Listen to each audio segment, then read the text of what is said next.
Pagi itu matahari baru naik separuh, menembus tirai tipis ruang makan, aroma roti bakar, suara pelan sendok menyentuh cangkir. Dari luar, hidupku tampak sempurna, seperti keluarga dalam brosur majalah. Suami rajin bekerja, rumah besar, dapur bersih, dan aku, istri yang selalu tersenyum di foto keluarga. Tapi senyum itu sudah lama tidak tumbuh dari hati. Setiap pagi terasa sama. Aku menyiapkan sarapan. Ia duduk di meja makan sambil membaca berita. Aku bertanya, "Mas, mau kopi apa teh?" Ia menjawab tanpa menatap. "Terserah, yang penting jangan manis." Suaranya datar. Tapi ada perintah di balik ketenangan itu. Aku belajar membaca setiap intonasi, karena dari situ, aku tahu kapan harus diam, kapan harus bicara. Hidupku seperti ruang sempit, dengan dinding tak terlihat. Ia tidak pernah melarang, hanya mengarahkan. Dan entah bagaimana, arahan itu perlahan menghapusku sedikit demi sedikit. Perempuan itu harus terjaga. Kalau keluar rumah, izin. Jangan malam-malam. "Ngapain beli tas lagi? Kamu kan jarang kemana-mana." Awalnya aku menganggap itu bentuk perhatian. Tapi lama-lama, perhatian itu berubah menjadi pengawasan. Aku berhenti mengenakan baju yang kusukai. Berhenti tertawa terlalu keras. Bahkan, berhenti menulis caption jujur di media sosial, karena selalu dikoreksi sebelum diunggah. Setiap akhir pekan, aku ikut ke rumah mertuaku. Ritual wajib yang tidak pernah absen. Ibu mertuaku menyambut dengan senyum yang manis, tapi tajam. Istri itu harus sabar, nak. Lelaki kalau dibantah, rezekinya kabur. Aku mengangguk, tersenyum seperti biasa.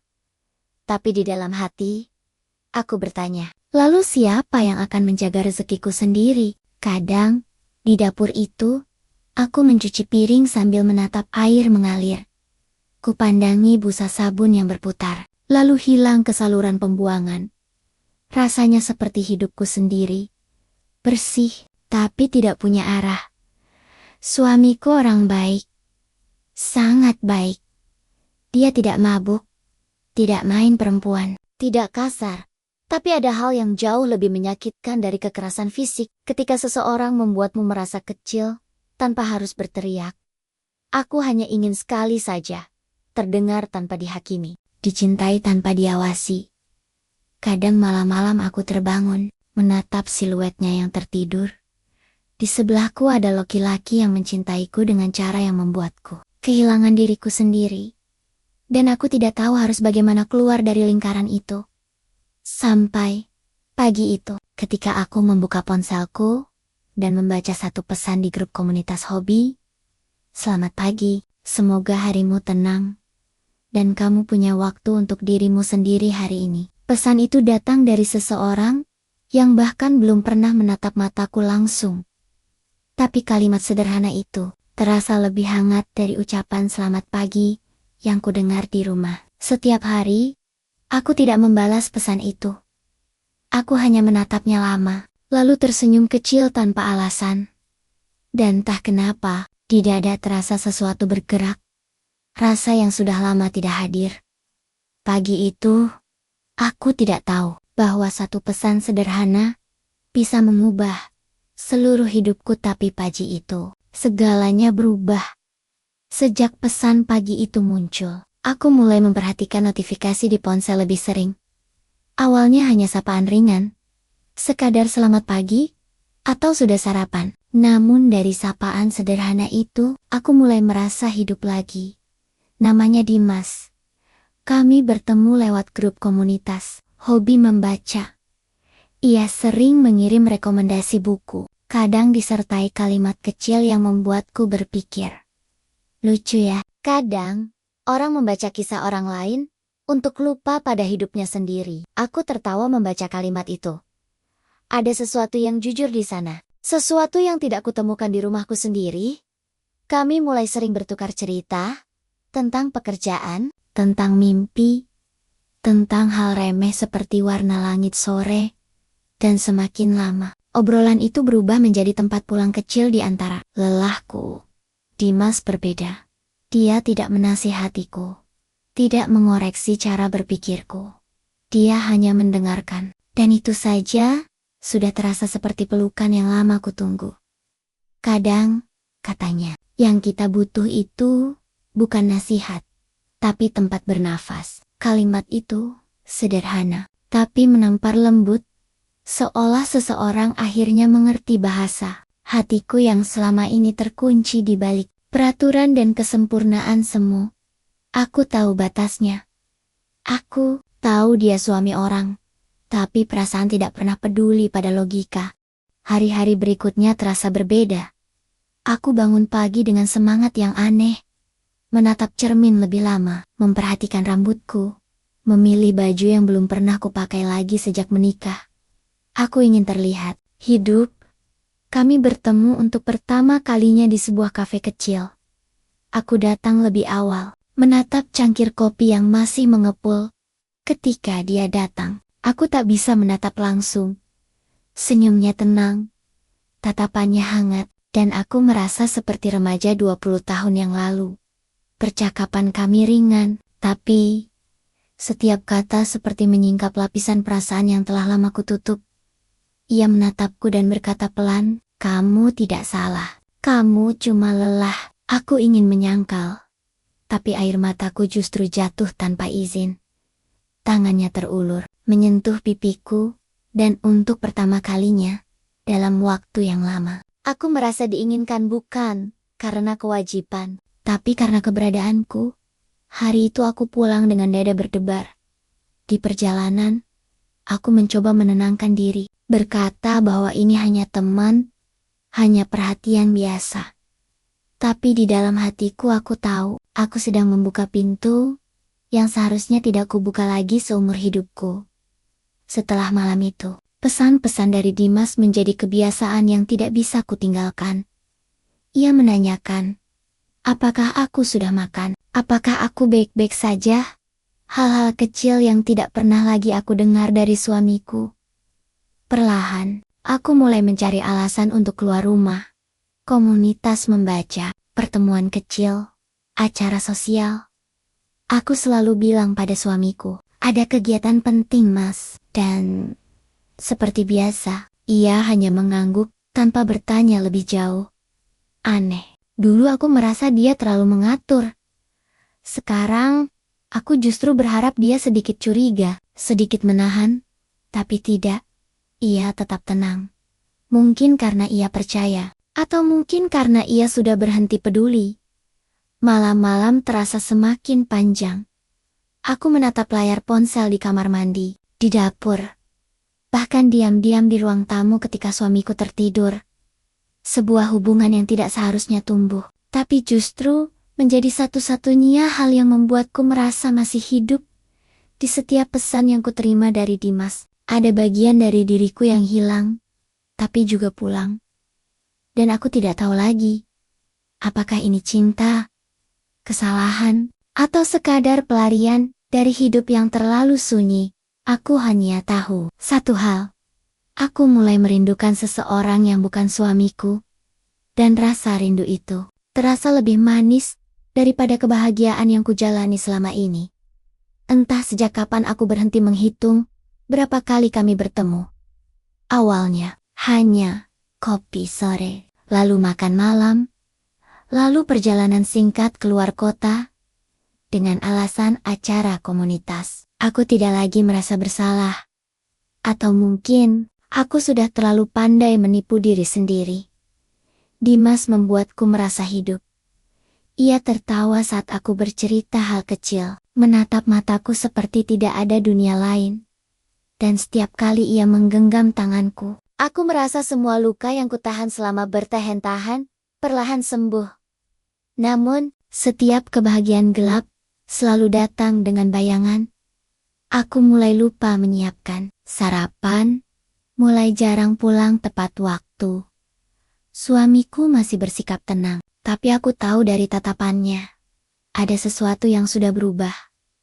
Malam itu, ketika aku pulang larut dan masih memakai parfum yang bukan milikku, ia duduk di ruang tamu tanpa bicara. Hanya menatapku dengan mata lelah. Aku tahu, kamu berubah, katanya pelan. Aku nggak akan tahan kamu kalau kamu mau pergi, tapi pastikan kamu nggak menyesal saat tak bisa kembali. Kata-katanya menembus lebih dalam dari kemarahan manapun, tapi aku pura-pura tidak mendengar. Aku melangkah masuk kamar, menutup pintu perlahan. Dan untuk pertama kalinya, aku menangis. Bukan karena sedih, tapi karena takut kehilangan kendali atas diriku sendiri. Hari-hari berikutnya, seperti mimpi yang tak ingin ku akhiri, Dimas membawaku ke tempot-tempot yang tak pernah kukunjungi. Restoran di tepi laut, jalan malam dengan lampu temaram, tawa yang terasa jujur meski berbalut dosa. Ia memberiku hadiah, tas mahal, jam tangan, dan sesuatu yang lebih berbahaya. Perhatian, kamu layak dimanjakan, katanya, sambil merapikan rambutku. Aku tersenyum, seolah itu hal paling benar di dunia. Di rumah, suamiku mulai diam. Ia tak lagi menegur, tak lagi mengingatkan. Dan keheningan itu membuatku justru semakin berani. Karena tidak ada yang melarang, aku pikir aku bebas. Aku mulai menikmati dua dunia. Satu dunia penuh cinta, yang tidak halal, dan satu lagi, rumah yang masih menunggu dalam diam. Dan tanpa sadar, aku mulai kehilangan arah di antara keduanya. Suatu malam, saat aku bersandar di dada Dimas, ia bertanya, kalau nanti semua orang tahu, kamu siap kehilangan segalanya? Aku terdiam lama. Dalam hati, aku tahu jawabannya. Tidak. Tapi bibirku justru berbohong. Aku nggak peduli, kalimat itu keluar begitu saja. Dan sejak saat itu, aku mulai percaya pada kebohongan yang kuciptakan sendiri. Beberapa minggu kemudian, aku mulai jarang tidur. Setiap kali melihat wajah suamiku di meja makan, ada rasa bersalah yang muncul sebentar, tapi segera kututup dengan bayangan senyum Dimas di kepalaku. Aku menggenggam ponsel lebih erat dari tangan suamiku. Aku menunggu notifikasi lebih setia daripada menunggu pelukannya. Sampai suatu malam, ketika aku pulang dan menemukan suamiku berdiri di depan pintu dengan wajah tenang, ia menyerahkan ponselku. Layar masih menyala, menampilkan foto yang tidak seharusnya dilihat siapapun. Tak ada bentakan, tak ada kata kasar. Hanya keheningan panjang yang terasa, lebih menyakitkan dari teriakan manapun. Ia berkata, besok, aku akan pergi. Aku harap kamu bisa bahagia dengan caramu. Lalu ia berjalan masuk ke kamar, menutup pintu, dan malam itu terasa seperti akhir dari segalanya. Aku duduk, sendirian di ruang tamu, menggenggam ponsel yang kini terasa berat seperti dosa. Air mataku jatuh di atas layar. Menimpa pesan terakhir dari Dimas. Tidurlah, kamu butuh istirahat. Aku tertawa kecil di antara tangisanku. Ironis. Seseorang yang membuatku terjaga, kini menyuruhku tidur. Aku tidak tahu apa yang menungguku setelah ini. Tapi yang pasti, aku sudah terlalu nyaman dalam dunia yang bukan milikku. Pagi itu rumahku terasa sunyi. Terlalu sunyi. Bahkan suara detak jam pun seperti menggema di dinding.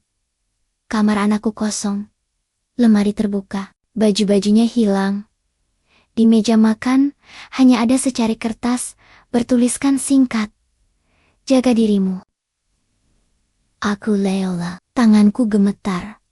Aku berlari ke depan rumah, memanggil nama mereka, tapi hanya angin yang menjawab. Mobil suamiku sudah tidak ada di garasi. Hanya suara daun jatuh di halaman. Seolah Tuhan sedang menutup tirai dari cerita yang tak ingin kulihat akhirnya. Hari itu, aku benar-benar sendirian. Ku coba menghubungi Dimas. Satu-satunya tempatku berpegangan. Ponselku berdering berkali-kali, tapi tak ada jawaban. Aku menulis pesan panjang. Aku butuh kamu. Aku kehilangan semuanya. Namun hanya tanda centang satu yang muncul. Lalu hilang. Nomorku diblokir. Aku memandang layar ponsel itu lama sekali, berharap ia berubah pikiran. Tapi tidak. 1 detik itu cukup membuatku sadar. Aku bahkan tidak punya siapa-siapa lagi. Hari-hari berikutnya menjadi kabut. Rumah terasa dingin, tetangga mulai berbisik. Teman-teman menjauh tanpa perlu alasan. Aku datang ke rumah mertuaku dengan niat meminta maaf. Tapi pintu itu tidak pernah dibuka untukku lagi. Dari balik jendela, aku melihat bayangan mereka. Ibu mertuaku menunduk, lalu perlahan menutup gorden. Itu lebih menyakitkan daripada diusir. Karena mereka tidak perlu bicara. Cukup diam untuk membuatku hancur. Aku kembali ke rumah. Menatap dinding. Bingung harus mulai dari mana. Rekening bersama sudah dikosongkan. Sertifikat rumah diambil. Dan semua aset yang dulu kami bangun bersama, kini bukan lagi milikku. Malam-malamku diisi dengan suara tangis sendiri. Aku menatap cermin dan hampir tidak mengenali wajahku. Mata sembab, kulit pucat, rambut acak-acakan. Aku yang dulu ingin menjadi perempuan kuat, kini bahkan tak sanggup menatap diri sendiri. Kadang aku membuka foto lama. Suamiku, anakku, senyumku. Aku menatap gambar itu lama, berharap bisa masuk ke dalamnya dan memperbaiki semuanya. Tapi waktu tidak pernah punya tombol ulang. Satu sore aku pergi ke tempat kami biasa bertemu, kafe kecil di pinggir kota. Ku pesan kopi yang sama seperti dulu, duduk di meja yang sama, tapi kursi di depanku kosong. Dan di saat itulah, aku benar-benar sadar, semua yang dulu membuatku bahagia, sekarang hanya tinggal bayangan dari dosa yang kuanggap cinta. Hujan turun. Aku tidak bergeser, membiarkan air membasahi tubuhku. Seolah Tuhan sedang memandikanku dari segala kebohongan yang pernah kusimpan. Malamnya aku pulang ke rumah, yang kini terasa seperti penjara. Setiap sudutnya mengingatkanku pada sesuatu yang pernah ada. Di atas meja, ada foto keluarga yang belum sempat kusembunyikan. Aku menatapnya, menyentuh kaca bingkai, dan berbisik pelan, "Maaf, aku ingin bahagia, tapi aku salah memilih jalan." Hari berganti minggu. Aku mulai terbiasa dengan sepi, tapi tidak dengan rasa bersalah. Kadang, saat lewat di depan sekolah anakku, aku melihatnya keluar bersama ayahnya. Mereka terlihat damai. Dan di sana, aku hanya bisa berdiri di balik pagar. Menjadi penonton dari kebahagiaan yang dulu kumiliki sendiri. Sore itu, matahari tenggelam dengan cahaya yang aneh. Langit berwarna jingga, tapi dingin. Aku berjalan pulang dengan langkah berat. Setiap langkah terasa seperti pengakuan bahwa aku sudah kalah dari diriku sendiri. Aku masuk ke rumah, menyalakan lampu, dan menyadari sesuatu. Tidak ada yang tersisa, kecuali bayangan dan kesepian. Aku kira aku menang. Aku kira aku bebas, tapi ternyata Tuhan membiarkanku melihat sejauh mana aku sanggup hidup tanpa arah. Sebelum akhirnya aku belajar berjalan lagi. Meski kali ini, sendirian. Sudah hampir setahun sejak rumah itu kutinggalkan.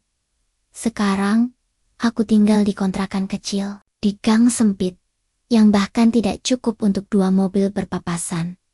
Dindingnya tipis. Setiap malam, aku bisa mendengar suara TV dari kamar sebelah. Tapi di tempat sederhana ini, aku belajar hal yang tidak pernah diajarkan siapapun. Bagaimana rasanya menanggung sepi dengan kepala tegak. Pekerjaanku sederhana, jualan skincare online. Setiap pagi aku membungkus paket satu persatu, menulis nama pembeli dengan spidol hitam. Kadang penghasilannya tidak seberapa, tapi setiap kotak yang kukirim terasa seperti potongan hidup baru yang sedang kususun pelan-pelan. Namun tetap saja, ada malam-malam yang panjang. Malam ketika aku menatap layar ponsel, dan tanpa sengaja menemukan foto-foto lama, Aku, suamiku, anak kami tertawa di taman, di depan rumah, di meja makan yang dulu terasa hangat. Semuanya tampak jauh, seperti mimpi yang tidak bisa kusentuh lagi. Suamiku sekarang sudah menikah lagi. Perempuan itu lembut, ramah. Dan aku tahu, ia pantas mendapatkan kebahagiaan yang dulu kubuang sendiri. Kadang, lewat akun Instagram anakku, aku melihat wajah mereka bertiga. Tersenyum, lengkap, bahagia. Di bawah foto itu, ada tulisan kecil. Selamat Hari Ibu, aku tidak menangis. Aku hanya menatap layar itu lama, dan di antara jemariku yang bergetar, ada rasa kosong yang tidak bisa dijelaskan. Karena disitulah aku sadar, bahwa kebebasan yang dulu kuperjuangkan, ternyata hanya pintu lain menuju kesepian. Dulu aku ingin bebas dari aturan, tapi yang hilang justru arah. Aku ingin bahagia, tapi yang datang hanyalah penyesalan yang tak pernah habis. Aku pernah berpikir bahwa cinta sejati adalah tentang dimengerti. Tapi sekarang aku tahu, cinta sejati justru tentang siapa yang tetap tinggal, bahkan saat tidak mengerti apa-apa. Setiap pagi, aku bangun, membuka jendela kecil di kamarku, menyambut cahaya matahari yang menembus tirai tipis. Udara pagi selalu membawa pesan yang sama, bahwa Tuhan masih memberiku satu kesempatan lagi untuk belajar hidup, meski dengan luka yang tidak akan pernah hilang. Aku tidak membenci suamiku. Aku tidak membenci Dimas. Yang kutakuti hanyalah diriku sendiri. Perempuan yang pernah berpikir bahwa bahagia bisa dibeli dengan perhatian orang lain. Sekarang, aku tidak mencari siapapun untuk mendengarkan ceritaku. Aku hanya duduk diam setiap malam, memandangi langit, dan berbicara pelan dalam hati. Tuhan, aku sudah kehilangan segalanya. Tapi tolong, jangan biarkan aku kehilangan diriku lagi. Dan malam-malam itu, menjadi doa yang tak lagi berisi permintaan. Hanya pengakuan dari seorang perempuan yang akhirnya mengerti. Bahwa kadang, kehilangan adalah cara paling halus Tuhan untuk menyelamatkan. Aku menatap keluar jendela, melihat anak-anak kecil berlari di gang, tertawa lepas, seperti tidak pernah ada yang perlu ditakuti di dunia ini. Senyumku muncul perlahan, tulus, meski getir. Karena sekarang aku tahu, bahwa setiap manusia punya waktunya untuk tersesat. Dan aku, akhirnya, sampai pada waktu untuk pulang. Kadang, yang pergi tak pernah benar-benar hilang. Mereka hanya berpindah, menjadi doa yang tak lagi sempat terucap.